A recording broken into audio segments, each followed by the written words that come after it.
नमस्कार, पहाड़ समाचार देख रहे हैं आप और मैं हूं आपके साथ आशीष पांडे। बुलेटिन की शुरुआत करते हैं बड़ी खबर से।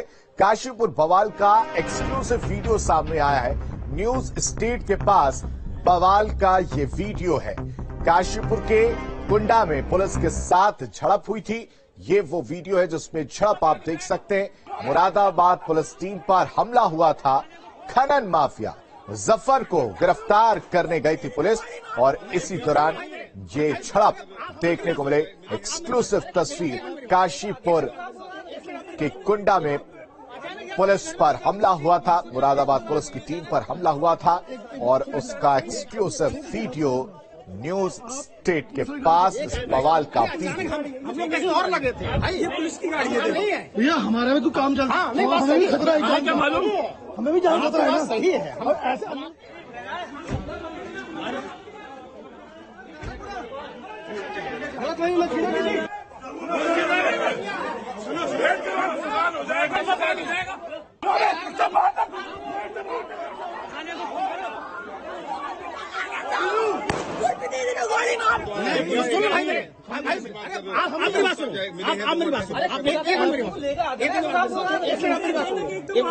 अचानक यार किसी घर में घुस जाओ, तुम किसी कमरे में घुस जाओ, ये तो पता नहीं है।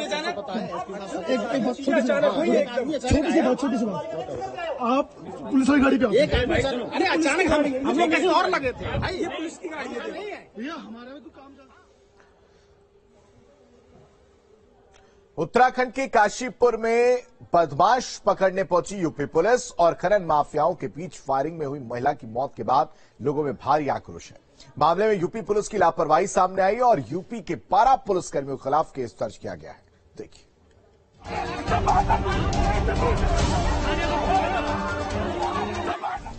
उधम सिंह नगर के जसपुर इलाके में 50,000 के इनामी बदमाश जफर को पकड़ने गई यूपी के मुरादाबाद परिक्षेत्र के पुलिस की खनन माफियाओं से मुठभेड़ हो गई। जब मुठभेड़ हुई उस दौरान यूपी पुलिस बदमाश की तलाश में ज्येष्ठ ब्लॉक प्रमुख गुरताज भुल्लर के घर दबिश देने पहुंची थी। दोनों तरफ से हुई फायरिंग में ब्लॉक प्रमुख की पत्नी की मौत हो गई, जबकि 5 पुलिसकर्मी घायल हो गए।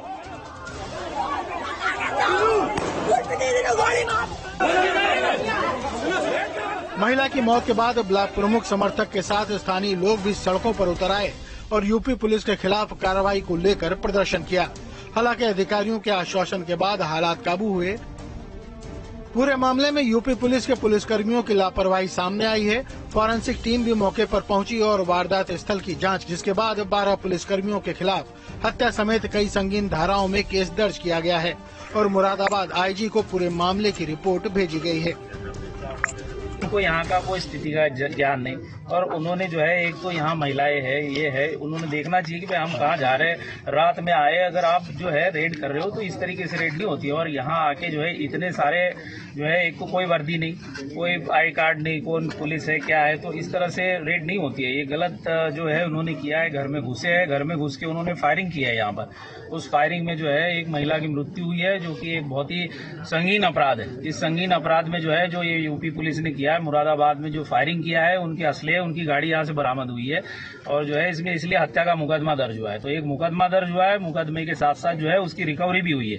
हम मौजूद हैं इस समय जनपद उधम सिंह नगर के थाना कुंडा क्षेत्र में, जहां देर शाम का ये मामला हुआ है, जहां बताया जा रहा है कि यूपी पुलिस ने ज्येष्ठ ब्लॉक प्रमुख जसपुर गुरताज भुल्लर के यहाँ के दबिश दी, जिसमें कहासुनी के बाद में गोलीबारी हुई, जिसमें ब्लॉक प्रमुख की जो पत्नी थी उनका निधन हो गया। इस समय उनके घर के निजी आवास पे इस समय मौजूद हैं। देख सकते हैं आप कि जो सब था उसका पोस्टमार्टम होने के बाद में वो आ चुका है। भारी मात्रा में यहाँ लोग मौजूद हैं। वहीं दूसरी ओर भारी पुलिस बल भी यहाँ मौके पे मौजूद है। वहीं घटना के बाद में गुस्साए ग्रामीणों ने जो है नेशनल हाईवे पे जो जाम लगा दिया था, जिसके बाद में जिले के कप्तान हो या डीआईजी कुमाऊं हो, उनके आने के बाद में समझाने के बाद में उस जाम को खोला गया और आश्वासन दिया गया जो पुलिस वाले यहाँ दबिश देना आए तो उनके खिलाफ में सख्त कार्रवाई की जाएगी। उधम सिंह नगर से वीडियो जर्नलिस्ट दीपक चौहान के साथ मुनेश चौहान, न्यूज स्टेट। उधम सिंह नगर से बड़ी खबर है, जहां फायरिंग में मृत महिला का अंतिम संस्कार किया गया है। बड़ी खबर आपको बता रहे हैं, पुलिस के आश्वासन के बाद परिजन माने, मान मनोबल किया गया, उसके बाद परिजन माने और फिर महिला का अंतिम संस्कार किया गया है। ब्लॉक प्रमुख की पत्नी का अंतिम संस्कार हुआ है।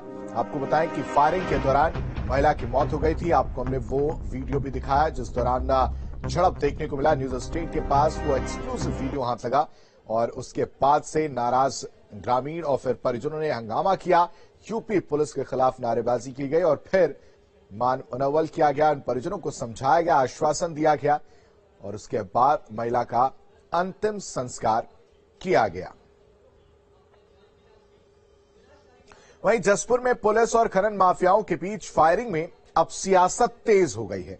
नेता प्रतिपक्ष यशपाल आर्य ज्येष्ठ ब्लॉक प्रमुख गुरताज भुल्लर के आवास पहुंचे और उन्हें सांत्वना दी है। तस्वीर आपके सामने। भुल्लर की पत्नी की मौत के बाद नेता प्रतिपक्ष भुल्लर के आवास पहुंचे थे। ज्येष्ठ ब्लॉक में यशपाल आर्य की यह तस्वीर, जहां पर उन्होंने भुल्लर परिजनों से मुलाकात की, उनको सांत्वना दी। उनके आवास पर पहुंचकर गुरताज भुल्लर के घर जाकर सांत्वना दी है। यूपी पुलिस और खनन माफियाओं के बीच गोलीबारी देखने को मिली, जिसमें महिला की मौत हो गई।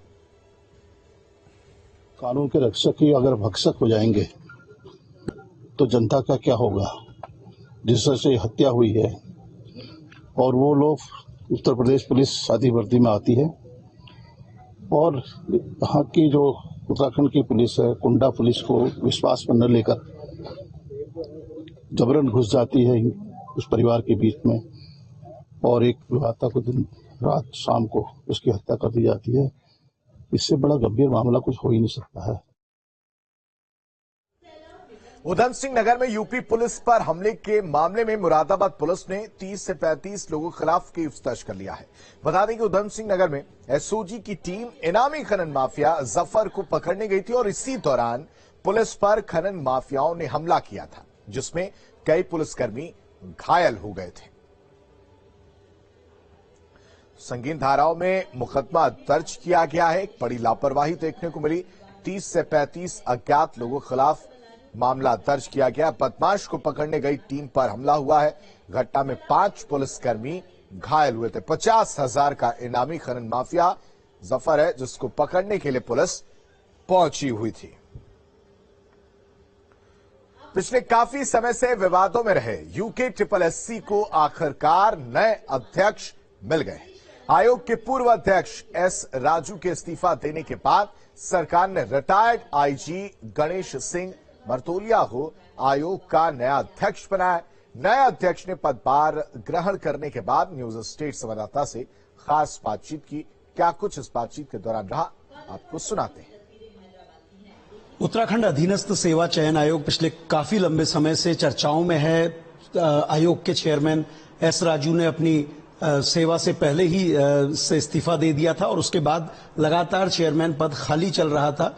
उत्तराखंड पुलिस के रिटायर्ड आईजी गणेश सिंह मर्तोलिया जी को कल सरकार ने अध्यक्ष इस पद के लिए उनका चयन किया है। पहली जिम्मेदारी मेरी ये होगी कि जो हमारी यूके SSSC की जो छवि है, इसको हम ठीक करने की कोशिश करें और लोगों में एक विश्वास पैदा करने की कोशिश करें, स्पेशली यूथ में, जो बिल्कुल ही आज भागने की कोशिश हो रही कि मैं ठीक एग्जाम किया, मैंने मेरा नहीं हुआ या मेरा एग्जाम कैंसिल हो गया है। तो पहले तो हम कॉन्फिडेंस को अपना बढ़ाएं और इसकी जो इमेज एक जो उस तरह की बन गई है उसको हम रिस्टोर करें, उसके लिए कोशिश करें, उसके लिए मेहनत करें। ये हमारी पहली प्राथमिकता होगी। हमें पहले जो हमारे जो एग्जाम हो चुके पहले पर काफ़ी परीक्षाएं हमारी हो गई हैं जिनके रिजल्ट नहीं निकले अभी तक, उसके बारे में निर्णय लेना एक बहुत बड़ा काम है। उसके बारे में एक निर्णय लिया जाएगा, एक नीतिगत फैसले के तहत उस पर निर्णय लिया जाएगा। निर्णय लेने के बाद अगर वो रिजल्ट निकलता है या निरस्त होता है, उस पर एक ठोस बातचीत के बाद फिर हमारी कोशिश होगी कि हर चीज़ जो अगला जो एग्ज़ाम हो, जो अभी कमीशन को छोड़ के, जो पब्लिक सर्विस कमीशन छोड़ के बाकी एग्ज़ाम हम करें, ये विश्वास हमें लोगों में जगाना है और एक पारदर्शी तरीके से, ट्रांसपेरेंट तरीके से हम इस काम को करेंगे। हर व्यक्ति की परेशानी सुनेंगे, चाहे यूथ हो, जो भी है जिससे परेशानी, उसका बिल्कुल उसकी समस्या का समाधान करने का पूरा कोशिश करेंगे। यूके SSSC को नए चेयरमैन के तौर पे गणेश सिंह मर्तोलिया जी मिल चुके हैं। उनका ये कहना है कि जो छवि पिछले दिनों में खराब हुई है उसको बेहतर किया जाएगा और प्रदेश के युवाओं के साथ खिलवाड़ नहीं होगा, बल्कि उनके सपोर्ट में उनके करियर को बनाने के लिए यूके SSSC पूरी तरीके से ताकत झोंकेगा। वीडियो जर्नलिस्ट सोनी कुमार के साथ सुरेंद्र डसीला, न्यूज स्टेट, देहरादून। काशीपुर के कुंडेश्वरी में स्टोन क्रेशर मालिक की हत्या ने सनसनी मचा दी है। हत्या की यह वारदात घर में लगे सीसीटीवी में कैद हो गई। वहीं पुलिस आरोपियों की तलाश में जुट गई है। इसके लिए कई टीमों का गठन भी कर दिया गया है। देखिए।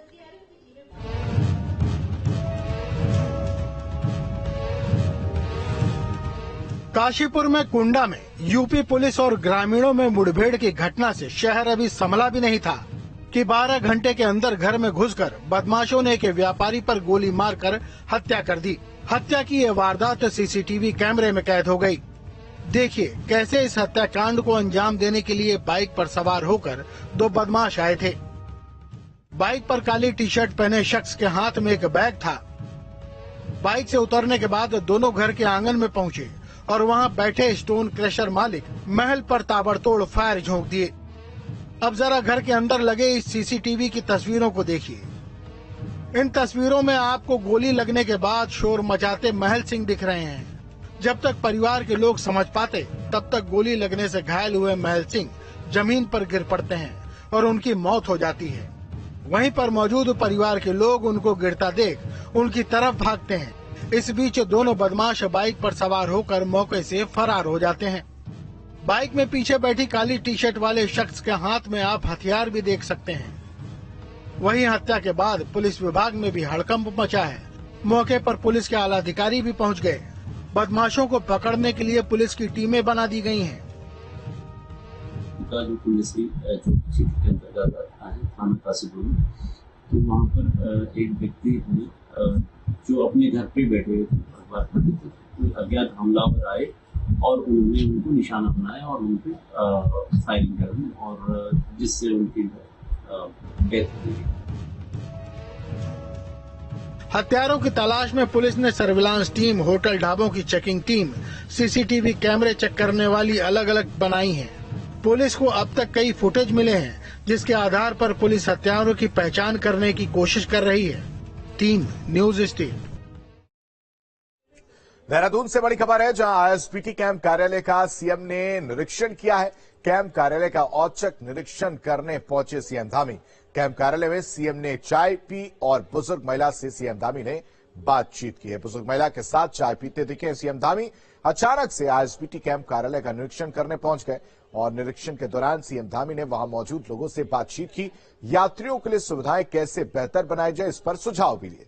परिसर में ही सीएम धामी एक बुजुर्ग महिला के बगल में बैठकर और उनसे बातचीत की। उसके बाद सीएम धामी ने वहां चाय पीते हुए नजर आए। दो तस्वीरें आपके सामने। आईएसबीटी कैंप कार्यालय का औचक निरीक्षण करने के लिए पहुंच गए, जिसके बाद अफरा तफरी का माहौल देखने को मिला।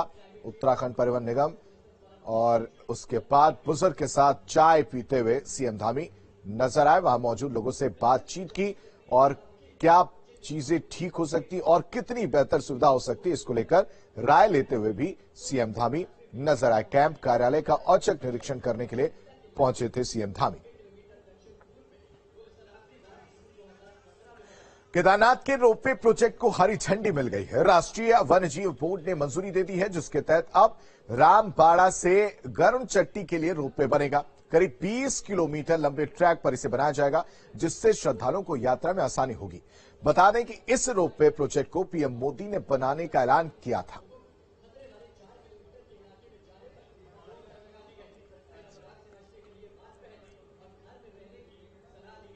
हरिद्वार में आयोजित 18वीं अंतर जनपदीय पुलिस खेल प्रतियोगिता का सकुशल समापन हुआ।